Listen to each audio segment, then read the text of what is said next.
ശ്രീ ജ്യോതിർ ഘോഷ് ഇവിടെ പറഞ്ഞ ഭരണ പരിചയമില്ലായ്മ വി ഡി സതീശൻ ഒരു നെഗറ്റീവ് ഫാക്ടറാണോ?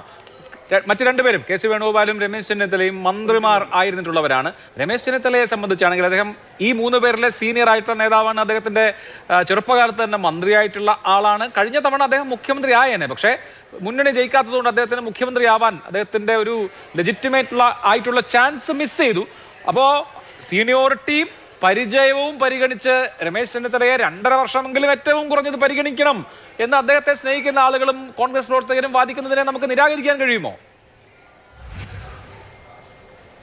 അല്ല, ഇതിനകത്തൊരു വിഷയം മാത്രമേ ഉള്ളൂ അഭിലാഷ്. അതായത് നമ്മൾ എന്താണ് നമ്മുടെ താല്പര്യം മുമ്പോട്ട് വയ്ക്കുന്നത്? കേരളത്തിൻ്റെ താല്പര്യമാണോ, അതോ വ്യക്തികളെ താല്പര്യമാണോ, അതോ പാർട്ടിയിലെ സീനിയോറിറ്റിയാണോ പരിഗണിക്കട്ടെ? ഇവിടെ ഒരു മെറിറ്റിൻ്റെ ഇഷ്യൂ ആണ്. കേരളത്തിൻ്റെ പൊതു താല്പര്യം, ഉദാഹരണത്തിന് അതുപോലെ തന്നെ കോൺഗ്രസ് പ്രസ്ഥാനം ആലോചിക്കേണ്ട വിഷയമാണ്. കോൺഗ്രസിന് ഈ തീരുമാനം നന്നായി വരുമോ ഇല്ലയോ എന്നുള്ള പ്രശ്നം. ഉദാഹരണത്തിന് കോൺഗ്രസ്സിൽ ഈ K Karunakaran, A K Antony group വഴക്ക് എല്ലാവർക്കും ആ 2 ഗ്രൂപ്പുകളെ കുറിച്ച് നമുക്കറിയാവുന്നതാണ്. ആ 2 പേരുടെയും ആ ഒരു നിലനിൽപ്പ് പോലും ഒരു സമയത്ത് ഗ്രൂപ്പിൻ്റെ അടിസ്ഥാനത്തിൽ ആയിരുന്നു. അതിനുശേഷം ഒരുപാട് ഗ്രൂപ്പുകൾ കോൺഗ്രസ്സിൽ വന്നു.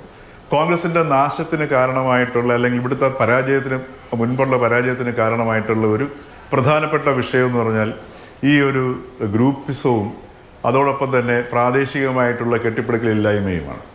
ഇപ്രാവശ്യത്തെ തെരഞ്ഞെടുപ്പിൽ ഈ മുതിർന്ന തലമുറ ചെയ്ത ഈ ഒരു അപരാധം അത് വളരെ മനോഹരമായിട്ട് പരിഹരിക്കുന്നതിൽ വി ഡി സതീശൻ വിജയിച്ചു. ടീം UDF എന്നുള്ള ഒരു ഐഡിയ അത് ഇങ്ങനെ പറഞ്ഞിട്ടാണെങ്കിലും അതോടൊപ്പം തന്നെ ഉപതെരഞ്ഞെടുപ്പിലൂടെയാണെങ്കിലും തദ്ദേശ സ്വയംഭരണ സ്ഥാപനങ്ങളിലേക്കുള്ള തെരഞ്ഞെടുപ്പിലൂടെയൊക്കെ ആണെങ്കിലും ഈ ടീം UDF എന്നുള്ള ഒരു ആശയത്തെ വളരെയധികം ഈ ശക്തിപ്പെടുത്തുന്നതിൽ സതീശൻ വിജയിച്ചു. ഈ തെരഞ്ഞെടുപ്പിൽ സാധാരണ കഴിഞ്ഞ തെരഞ്ഞെടുപ്പ് പോലും ഈ പറഞ്ഞതുപോലെ സ്ഥാനാർത്ഥികളെ സംബന്ധിച്ചിട്ടുള്ള ഒരുപാട് ആശയക്കുഴപ്പങ്ങളും പ്രശ്നങ്ങളൊക്കെ ഉണ്ടായിരുന്നു. ഇപ്പോഴും ഉണ്ടായി, എങ്കിലും അത്രയും ഉണ്ടായില്ല. എങ്കിലും വളരെ ഭദ്രമായ രീതിയിൽ തെരഞ്ഞെടുപ്പിൻ്റെ രംഗത്തേക്ക് പോകാൻ കഴിഞ്ഞു. അതുകൊണ്ട് തന്നെ അതിൻ്റെ റിസൾട്ട് കിട്ടുകയും ചെയ്തു. അപ്പോൾ ഇത് ആ ഒരു ലീഡർഷിപ്പിൻ്റെ പ്രശ്നമാണ്. ലീഡർഷിപ്പ് വളരെ പ്രധാനമാണ്. ഇപ്പോൾ 2ാം പിണറായി സർക്കാരിന് എന്തുകൊണ്ടാണ് ആ തുടർച്ച കിട്ടിയെന്ന് വെച്ച് കഴിഞ്ഞാൽ, 1ാം പിണറായി സർക്കാരിൻ്റെ സമയത്ത് പിണറായി വിജയൻ സർക്കാരിൻ്റെ ആ ടീം എന്ന് പറഞ്ഞാൽ വളരെ ശക്തരായിട്ടുള്ള മന്ത്രിമാരായിരുന്നു.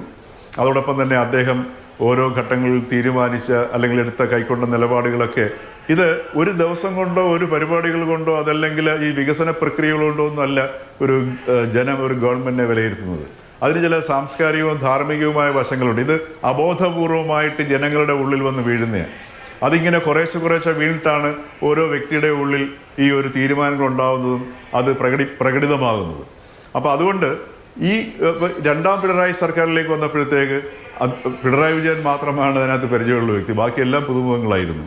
അതോടൊപ്പം തന്നെ അദ്ദേഹത്തിൻ്റെ ചില നടപടികൾ, ശരിക്കും പറഞ്ഞാൽ ഈ തെരഞ്ഞെടുപ്പിൽ LDFന് ഇത്രയും വലിയ പരാജയം വാങ്ങിക്കൊടുത്തത് പിണറായി വിജയൻ്റെ ലീഡർഷിപ്പാണ്, അല്ലെങ്കിൽ പിണറായി വിജയൻ എന്ന വ്യക്തിയാണ്. അതുപോലെ അതാണ് പറയുന്നത്, ഒരു ലീഡർഷിപ്പ് എന്ന് പറയുന്നത് വളരെ പ്രധാനമാണ്. പിന്നെ ഈ പറഞ്ഞതുപോലെ ഈ കോൺഗ്രസിൻ്റെ ഒരു സ്വകാര്യ വിഷയമല്ല ഈ മുഖ്യമന്ത്രി തിരഞ്ഞെടുക്കുക എന്ന് പറയുന്നത്. തീർച്ചയായിട്ടും അതൊരു പ്രൊസീജിയറാണ്. അത് ജനങ്ങൾ നൽകിയ മാൻഡേറ്റിനെ അതിൻ്റെ ആ ഒരു സേക്രഡ്നെസ്സോടുകൂടി, ആ ഒരു പവിത്രതയോടുകൂടി കൈകാര്യം ചെയ്ത് ജനങ്ങളിലേക്ക് അത് തിരിച്ചു നൽകുക നമ്മളുടെ ഗവൺമെൻറ് അല്ലേ. അല്ലാതെ കോൺഗ്രസ് തിരഞ്ഞെടുക്കുന്ന കോൺഗ്രസിൻ്റെ ഗവൺമെൻറ് അല്ലല്ലോ. ജനാധിപത്യ സംവിധാനത്തിൽ ജനങ്ങളുടെ ഗവൺമെൻറ്റാണ്. അപ്പോൾ ആ ജനങ്ങളുടെ താല്പര്യത്തെ മനസ്സിലാക്കി, ആ താല്പര്യത്തെ മനസ്സിലാക്കുന്നിടത്താണ്, അവിടെയാണ് ഈ ജനാധിപത്യ സംവിധാനത്തിൻ്റെ ശക്തി കിടക്കുന്നത്, ആ ധാർമ്മികത എന്ന് പറയുന്നത്. ബാക്കിയൊക്കെ സാങ്കേതികമായി, പ്രൊസീജിയറൊക്കെ സാങ്കേതികമാണ്. ഈ ധാർമ്മികതയെ കരുപ്പിടിപ്പിക്കാനാണ് സാങ്കേതികത നമ്മൾ ഉപയോഗിക്കേണ്ടത്. അപ്പോൾ ഈ ധാർമ്മികത നഷ്ടമായതിൻ്റെ ഒരു പരിതാപകരമായ അവസ്ഥയാണ് ഇപ്പോൾ ഈ LDF ഇപ്പോൾ നേരിടുന്നത്.